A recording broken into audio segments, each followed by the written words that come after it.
This podcast is sponsored by Pearson, the team that brings you the Self, GFTA, and now the new PPVT5 and EVT3. Enjoy a special 10% pre-publication discount when you order these vocabulary tests before December 31st, 2018. Learn more at pearsonclinical.com/PPVT5.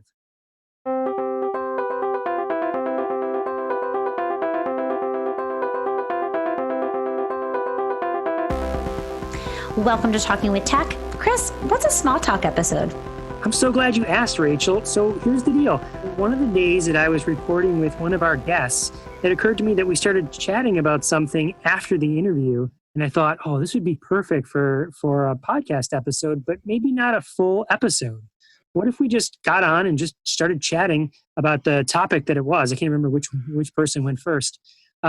And that happened over and over again where I'm having interviews with people. I thought, oh, this would be perfect, but it wouldn't make enough content for an entire episode.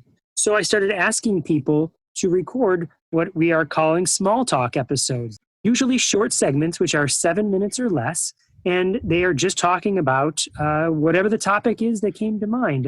In some cases, it might be about an AAC camp. It might be a specific app that people use. It might be about any sort of concept that works for them that didn't fit the content for a full-length interview, you know? And so we didn't know what we were going to do with these episodes exactly, and we'll try and continue to record these in the future. But for this particular episode, we stitched a bunch of them together and put them all out to you in this one particular episode. So what you're about to hear are a bunch of small interviews with previous guests who've already been on the show talking about different topics that didn't make it into their actual episode.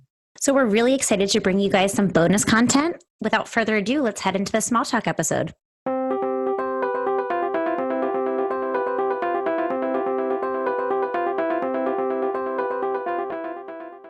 Dana, thank you for participating in this small talk episode or small talk segment. I'm not even sure how we're going to use it.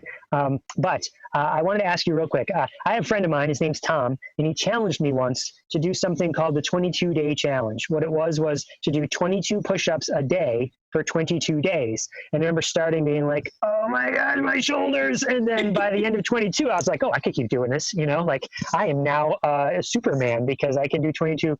And the idea, though, was the challenge kept me going, you know, where otherwise I might have quit or I might have done 3 days. But the idea that I could challenge myself made it going. Now, you did something similar, something called the 21-day challenge. You mentioned it in the interview that we did for Talking with Tech. Can you tell us more about it? Sure. The 21-day modeling challenge started I think it was the end of the summer. So it was time that I thought a lot of families were kind of home finishing out their summer. And I thought it would be a really good time to kind of refocus on modeling, maybe after some time off, a little break from school. And so the challenge was to model every day for 21 days. And it's pretty simple. That was really it. But we did a few things to make it a little more supported. So every day on the blog's Facebook page, the Uncommon Sense Facebook page, I would post a check-in at the end of the day, or sometimes at the beginning of the day, so that if people kind of got this little nudge that they should be modeling something, so that if they want to, they can come back and share later. Some families were super involved, and they would come and they would share a picture at the end of the day, or like a little story about a success they had or a challenge. But I made sure to post that every day for the 21 days. And some days, you know, there was like, oh, maybe, you know, it'd be a good day to think about an adjective or something different to give people an idea. But really that was it. 21 days. Make sure you have the device with you. Don't leave it at home. Don't leave it inside if you're going to play outside by the pool. And I tried to post a lot of pictures to show kind of how we were out. Some of the pictures were less successful than others. It would be me sitting on the bench with the device as my children ran away at the playground and ignored me. But I had it with me. I had it out. We were using it. And at the end of the 21 days, there were actually a lot of noticeable changes that happened in my family, and I think a lot of the other people who participated. That is awesome. I guess people don't have to wait for another, they could do their own 21-day modeling challenge right now, right? But it's more fun to do it as a community, right? And yeah, it is. It's nice to kind of do it together. And some people, you know, do great with like having a little printout, a little calendar where you're writing a little note about like, oh, I added this word today. So I think I made a little handout to go with it. Other people just kind of, you know, like to share a picture or whatever. But I know for my family, by the end of the 21 days, one of the most simple, noticeable changes was that it felt really strange to go out without having a device strapped onto me.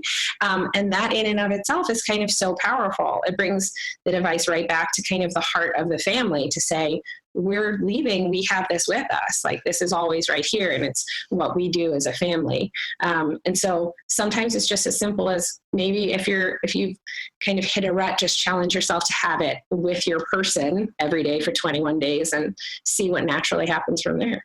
That's awesome. I love it. Well, thank you for putting that together, and thanks to everyone who participated in it, because I think that's something we should revisit and maybe see if there's a way we could do that again, have a redux. I agree. Yeah, definitely. All right. Well, thanks, Dana. Thanks, Chris.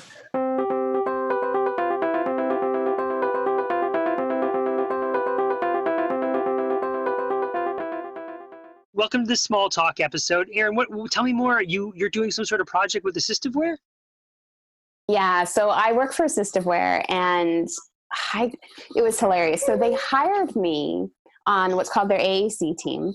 And so it's developing materials, as I understood it, for educators, speech therapists, parents. And then the first assignment I got was to understand what are the resource needs of adult AAC users. So literate adult AAC users, what are the articles they need? What are the written materials they need? And I was just like, did y'all read my bio? Because I know nothing about this. I work with the most emergent AAC users, right? And so for several months, I got to do these interviews with adult AAC users, and it was absolutely mind-blowing. I asked them, what's most important to you in your AAC? And what's your advice for families? And what's your advice for professionals? And what I heard was, I think the number one message that I heard was focus a lot less on what we say with our AAC. You speaking people need to focus a lot more on how to become better listeners. I know. They said we are communicating with our whole bodies in so many ways in a world that doesn't want to stop and take the time to listen. And they told stories of everything from how all the years in school they practiced how to do greetings, and then going out into the real world, the only people who stop and take the time for an AAC user to greet them is a teacher or a speech therapist. Right. Everybody else kind of waves hi and keeps going. They talked about how in person, communicating with someone with AAC, the other person often uses 2, 3, 4-word sentences. But if they communicate with that same person online, they have these really rich conversations. And so they said, you speaking people are so quick to judge whether we have something worth saying based on our physical appearance. Mm. And they really seemed to, most of them preferred having conversations online where their physical body wasn't what we were responding to. Mm-hmm, mm-hmm. And that was just really, really powerful to me. It's a bias. It's a bias that people have without really realizing. It's an unconscious bias that people have without really realizing it. And I'm probably just as guilty as everyone else, and have to be cognizant of it. Even and I would imagine speech therapists and teachers are as well. Even though we're trained or try to be trained to not do that, it's still there. And so it's kind of fighting against that unconscious bias. Yeah, and it was interesting. So I thought I could interview them and I would get this list of here's how, as a speaking person, we can be a good communication partner. We just need to do these 10 things. And if we just all learn these 10 rules, we'll all be good. And what I learned was there's only one real rule of speaking with an AAC user, and it's to find out how they want to be spoken with. That there is so for example, some people really like it when the communication partner tries to predict what they're about to say because it helps speed the flow of the conversation. And they like it when you're looking at the screen as they're forming a message. Most of them don't, but some of them do. Mm-hmm. Some were very sensitive to background noise in the environment. and really do best in a conversation if it's one-on-one in a quiet room. And so it would really benefit them if you say, hey, do you want to take this conversation over here where it's going to be quieter, or where you can sit down? Because for many of them, they're trying to stand while holding their AAC, and we don't realize that that's creating more of a barrier for them. And they don't want to interrupt the conversation by saying, hey, can we go sit down somewhere? Can we go sit down? Right.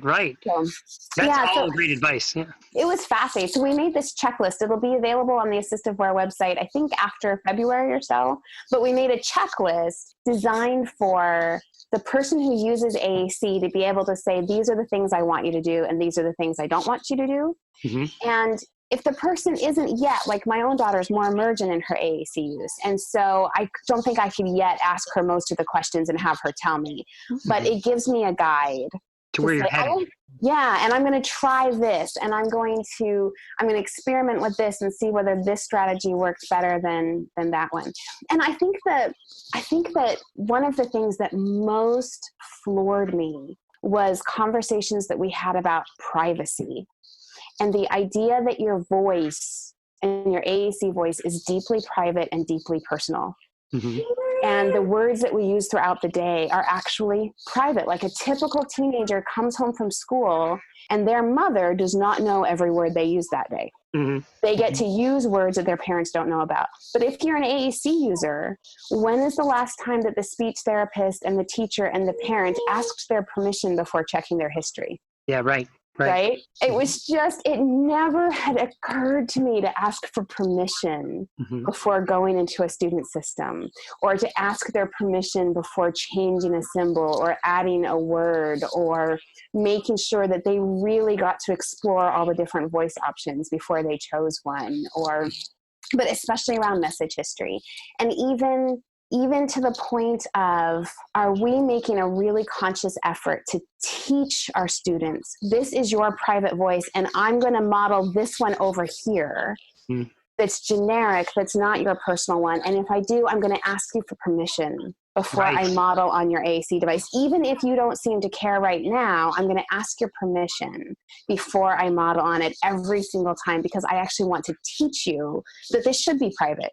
That these are your own private words. That someone should be asking your permission to touch your voice. Exactly. Exactly. Yeah. Well, those are awesome insights. I can't wait to see the checklist. And I think it's such a great thing to like you said, give people a guide, but then people who are AAC users can use that checklist to do like a self-assessment to say, what are my preferences as people communicate with me. Yeah, I think that's great. I can't wait to see it. And thank you for doing that work. Sure. Oh, it was so much fun. It was awesome.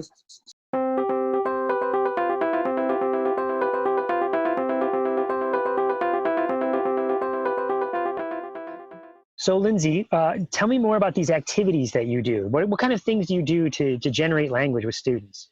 Well, I'm not really a big fan of really traditional speech therapy activities. I've never done an activity on farm animals. I would rather look at activities that are more engaging from a sensory science discovery type perspective. In our summer immersive classroom, we pick a scientific theme every week. For example, one week we focused on things that spin. We use those like, tops that, spin and go crazy. And that's a perfect opportunity to say, put it on when you're talking about the little plunger thing, turn it, push it, let it go. Wow, that's awesome. Look at that.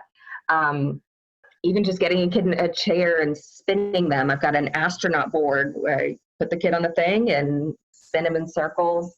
That's so great. Yeah. How much fun is that, right? Yeah, exactly. Do the spin art thing where you push the button and it makes the paper spin and you pour paint in. Flight and gravity is always a popular one where we'll blow balloons up with helium and let them go up to the ceiling. This is so engaging with the kids.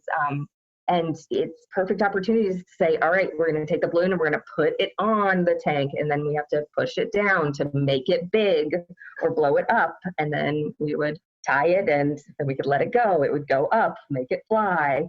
And of course, kids at the single word level could just say, go up, fly, or pick a color. helicopter toys, where you sort of pull the string and they go flying.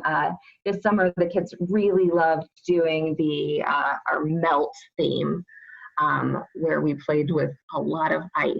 I put little dinosaur or, little Happy Meal sized toys inside a balloon, filled them with water, froze them in the freezer, and then when we cracked them open the next day, it would be like this egg with a thing in it. And the kids had so much fun, touching them, blowing them with a hairdryer to try to get the thing out.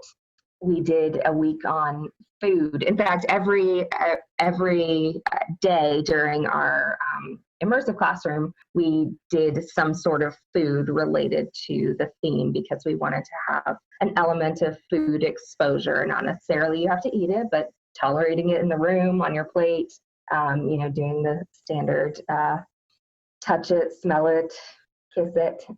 Light is a really popular one. I like taking those finger lights that you can find at the dollar store and sticking them in a white balloon and blowing them up, and then you've got this like glowing orb thing.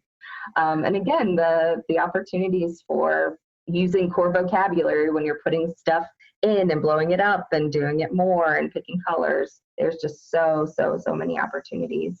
Oh my gosh, that is so awesome, right? Because if what you're getting at there is, and I say this a lot, I go into a lot of autism classrooms, or I talk to a lot of teachers, not just autism, lots of different classrooms, but it's often like the same thing. Like you go in, you get the work task out of the box, you sit there, you put the pegs in the box, and like, this is so not motivating or fun for anybody. And it's like driving the love of school right out the door. And what you're talking about is like, kids would be excited to come and do these things. I can just imagine, any kid would want to ship away and find the dinosaur buried in the ice. You know what I mean? That's so much fun. Or watch balloons fly up to the sky. It just makes learning fun. Yeah, it's so exciting. Those are great ideas. Thank you for sharing this. It's a blast. I chronicled all of last year's immersive classroom activities on my blog, which is lindsey'sAACblog.com. So I'm going to share the heck out of that. All right. Thanks, Lindsey. Absolutely.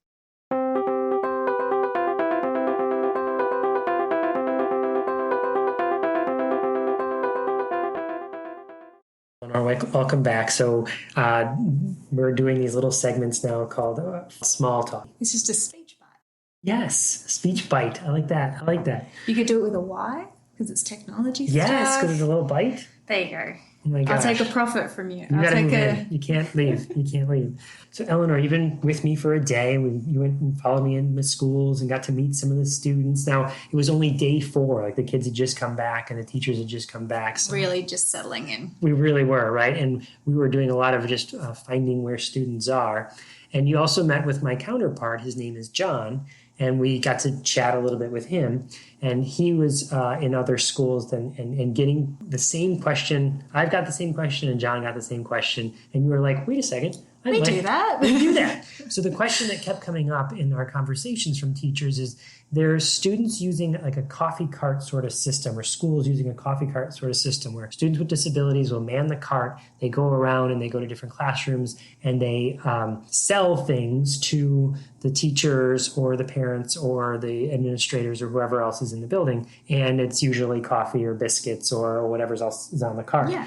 And right now, none of the coffee carts that I know of, and this is why they've been asking us the questions, have a good way of managing the money and teaching the students who are using devices or who are not to you're going to order coffee, and a coffee plus a creamer plus maybe a bonus biscuit or something equals this price. And when we were having this sort of conversation over and over again, you were like, you do this. Something like that. So tell us, what do you use for something like that? So we have a coffee program that ran once a week. Now it's twice a week, soon to be 3 times a week, because it is so popular amongst staff and students.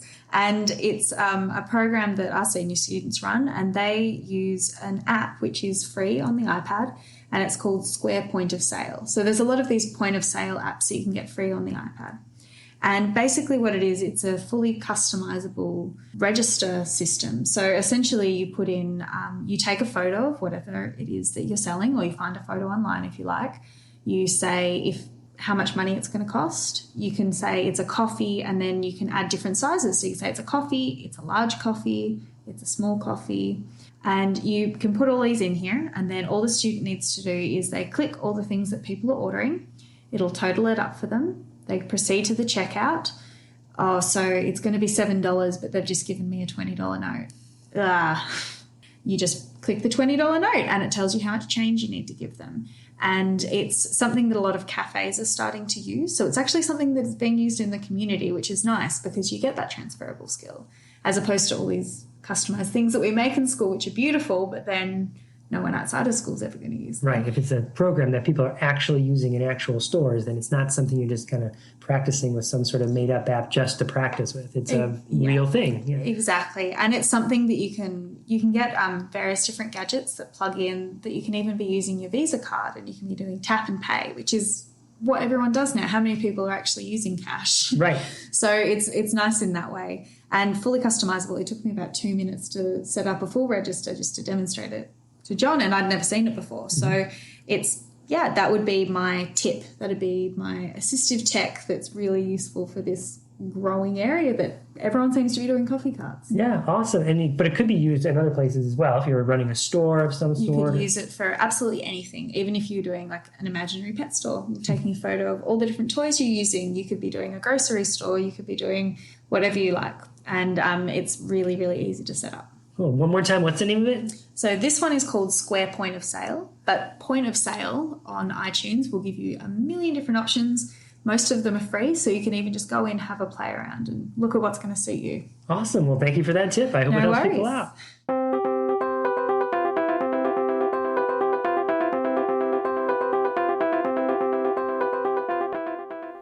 So, Tabi, before you go, right, it's a bonus segment. We're going to talk about what you're doing over the summer, right? So, tell me what you're going to be at a camp. Yeah. Help organize a camp. What's you give me the spiel.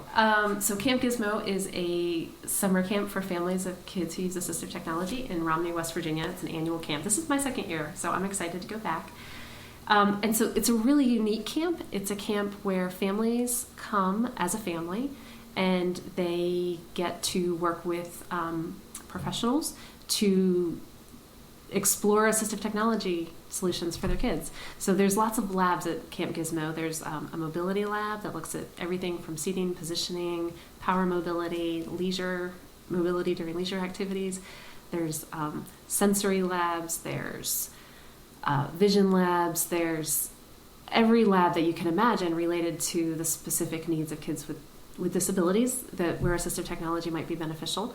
I'm getting to help out in the make and take lab. So last year it was probably the coolest lab.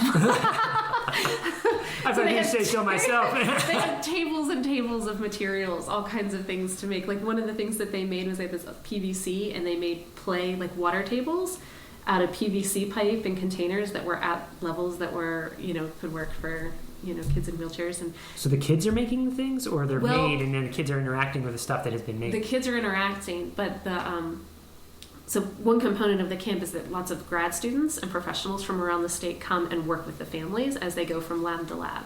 So there's professionals in the labs, and then there's people that also go along with the families to support. So it's usually those folks, the grad students and such, that do the creating. The families can go in and create adapted books. There was a workshop last year on switch making. So just lots of cool stuff. Super fun. And then in the AAC lab, they have tons of equipment that they try out with kids, and they really work hard to figure out like how to get kids started with functional communication systems that work for them. And that's amazing. So I just want to get that straight. Someone who doesn't have an AAC device might come to the camp over the summer and try out a bunch of different things and walk away going, yeah, we really need to have some AAC, and we tried these two, let's look at one of these to implement and go back to their schools or wherever. And and they leave with documentation to help guide their practitioners at home with how to utilize, implement, obtain, how to work to get the kids what they need with regard to AAT. That's awesome. Yeah, it's awesome. Really fun. And they do other camp. I mean, there's a pool, and they have games and campfire, and there's workshops in the evenings for parents and professionals. There's parent groups, there's sibling groups. So that really caters to the needs of families as a whole. That's really the goal of it. So if someone was thinking of making a camp, is there someone we could contact to say, like, is there a formula or a rubric you could follow, if you will, to like how can I recreate that so I can make my own camp? Ginger Huffman is the director of the camp, so she's with West Virginia Department of Education. I'm sure you can find her other website. Camp Gizmo is if you Google that, you'll find that as well. Awesome. All right, thanks, Tabi. I really appreciate it. Have fun at camp. Will do.